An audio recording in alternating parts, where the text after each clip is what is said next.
channel. I will be driving while I do this video, but don't worry, my hands are on the wheel almost all the time, and I'm paying attention to the traffic, so I'm not breaking any laws. But I want to do this video real quick. I am still super busy. I've mentioned in my last video, I'm not planning to fully get back into putting out videos on my channel quite yet, but I will be. Don't worry, guys. I am not going anywhere. But there's been lots of one-on-one sessions that I've been doing, and comments and emails that I've gathered that are asking about a lot of sleep-related symptoms, which I've covered on some of these that I'm going to talk about, but some of them I haven't talked about, and some of them I've talked about it, but not in detail. So I'm going to go into a little bit more details because people are looking for reassurance. And again, quickly, I have dealt with adrenal crashed health issue for around 2 years. It took me like 2 full years to recover from this. Look on my playlist if you want more details, if this is the first video. And if this is your first video, if you like my content, subscribe, like, and share. It helps me push these videos out to more people who are looking for content like this. And I've now been fully recovered from this insanely awful health journey. Now I've fully been recovered for 4 years. I can't even believe it. No relapses. I've just been great, and life just keeps getting better. So number one, sleep related, is the hypno jerk, where you kind of are in sleep and you either have a dream where you do an action, or you like are falling, or something that startles you in your dream, and you react by jerking your physical body in real life, and you most of the time will wake up from it. Or sometimes you won't fully wake up, but you'll wake up for a second and fall back to sleep. It's not pleasant. It's kind of scary if you're dealing with health anxiety on top of this adrenal fatigue anxiety / health issue. Oh, and side note, I've never claimed to know the exact term for what I went through. I know it's adrenal and stress and anxiety and hormone related, like cortisol, adrenaline, but I called it adrenal fatigue because there's no medical proven name for this. So I have to call it something. So I either call it health crash or adrenal crash or adrenal fatigue, or there's another term that's HPA axis dysfunction. I group it all into the same umbrella, which is chronic stress-induced health issue. This is what I went through. So just to kind of side note and clarify that as well, because I get a lot of comments on that. And I've had those hypno jerk. Back to the hypno jerk. Yes, I would have them pretty often, especially during naps.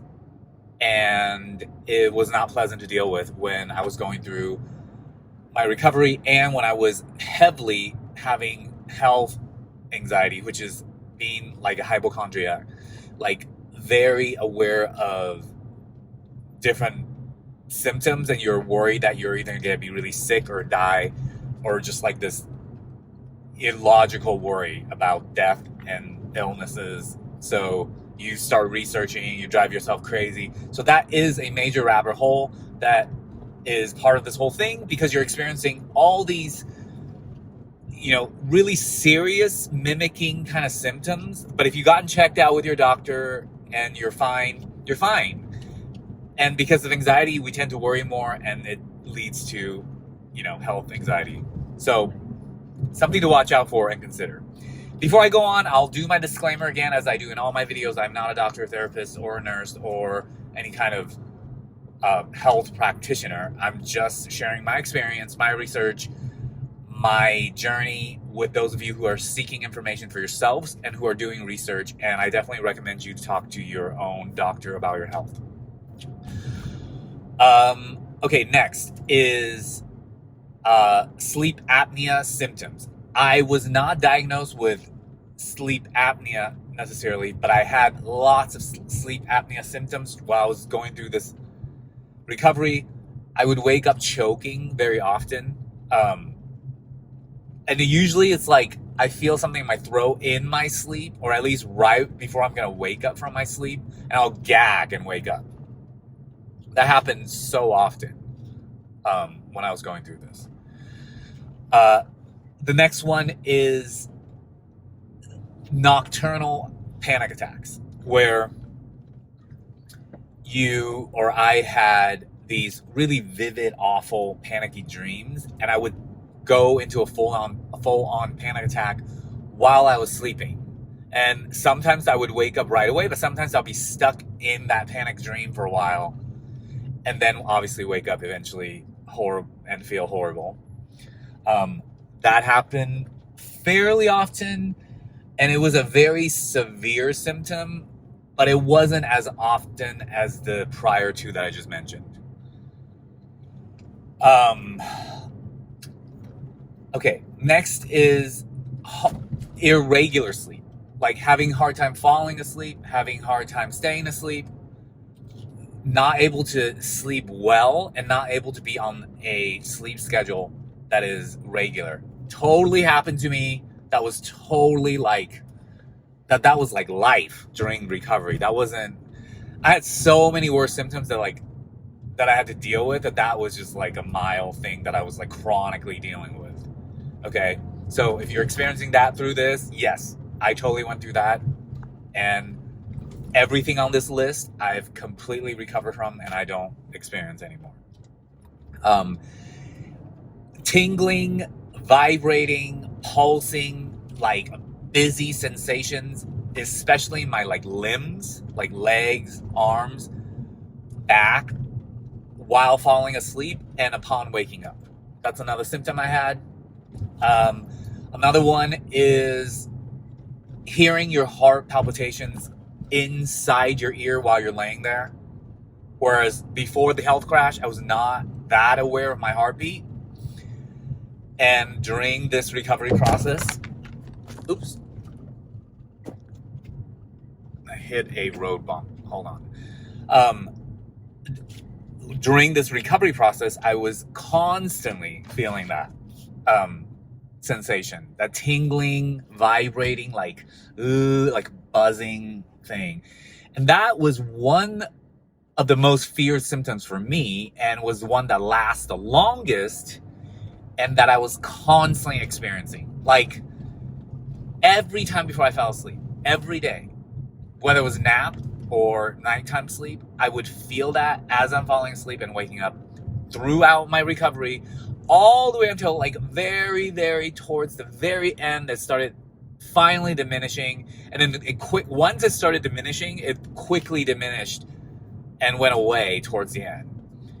But my God, that was one that I was stuck on. That would get me to freak out for a while. But I was able to overcome the health anxiety and the health anxiety around that symptom eventually.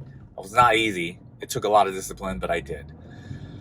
And then chest tightness, or like lower back, or just like muscle tightness while you're sleeping and waking up never refreshed, and you're always feeling like, what the fuck am I sleeping for? Like, this is just like, it's not even rest. Totally went through that, guys. Totally went through that. Oh, and I wanted to add, because one of my, somebody who had recently done a few one-on-ones with me, Zoom consultations, had brought up another symptom that he's going through and I went through, and he's really noticing in his sleep, and I did too, which is that throat tightness symptom, where you feel like you're being choked or something stuck in your throat, and you keep swallowing and try to get rid of it, and you can't. Like, part of your throat is like swollen, but it's not.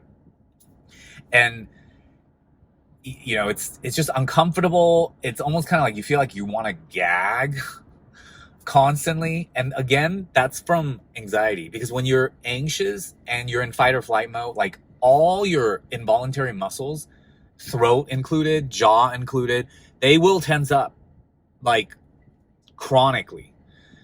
And so you'll feel these sensations that you're not used to feeling when you're balanced and healthy and optimal. Yeah, totally happened to me. Happens to a lot of people that I've talked to. All these things happens to a lot of people that I've talked to that are going through the similar type of thing that I'm talking about here on my channel.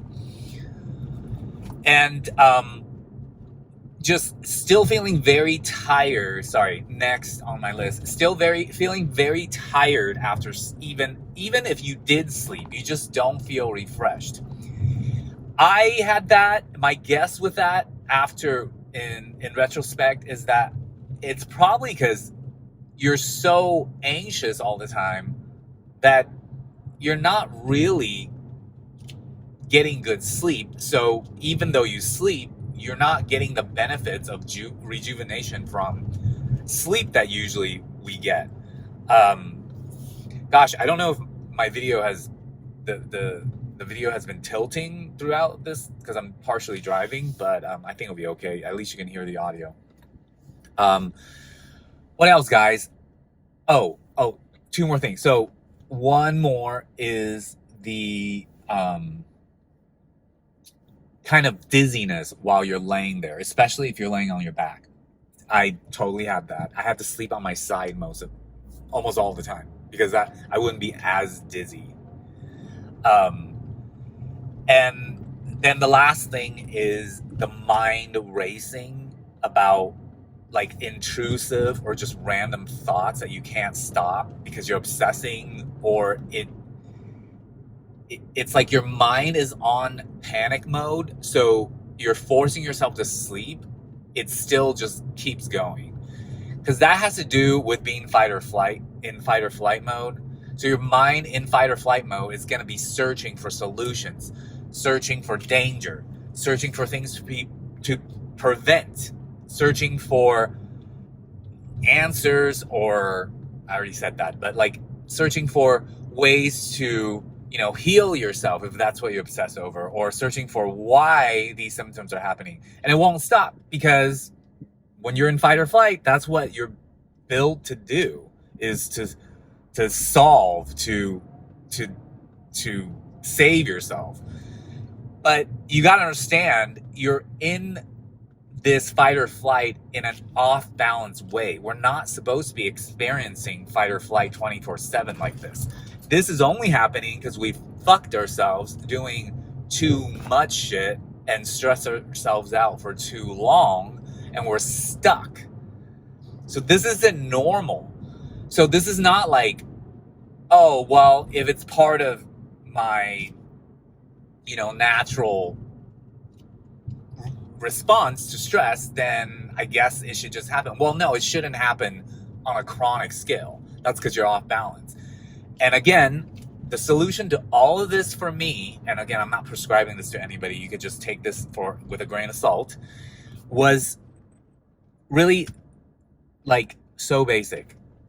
Rest as much as you can, even when you feel like you're not resting. Still try. Manage your stress. Anything that moves your emotions too far in any direction, don't do it. Watch how you respond to anything coming at you. How you're going to emotionally respond to whatever that's coming at you is a huge factor on how stressed out you're going to be about it. 3, eat well. I don't have a diet plan to tell people because I had to switch many different ways of eating and different foods through this, because some days I do well with certain things and some days I didn't do well. And I trained myself not to be so attached anymore. I would just do what was necessary in that particular moment. Because through this process, I had also learned that I was so rigid on like having to do programs and like preset things and all this, and was stressing me out. And that was just adding to the cause. So that was big. And do activities or exercise or physical activities that are just enough to feel better and not add, again, to more physical stress. And just overall chill and be nicer to yourself. I'm telling you, that is 99.9% of how I got better. It's not herbs that you have to pay tons and tons of money to buy and all these crazy supplements. I have done not promotions, but I have done reviews on supplements that work for me earlier in this journey when I was taking the supplements and not quite at the stage where I knew the big part of the recovery was actually lifestyle change, mindset change. Obviously, some of the supplements will help you a little bit, but they help tiny bit. They're just to add on top of what I just talked about. That's the bulk of your healing.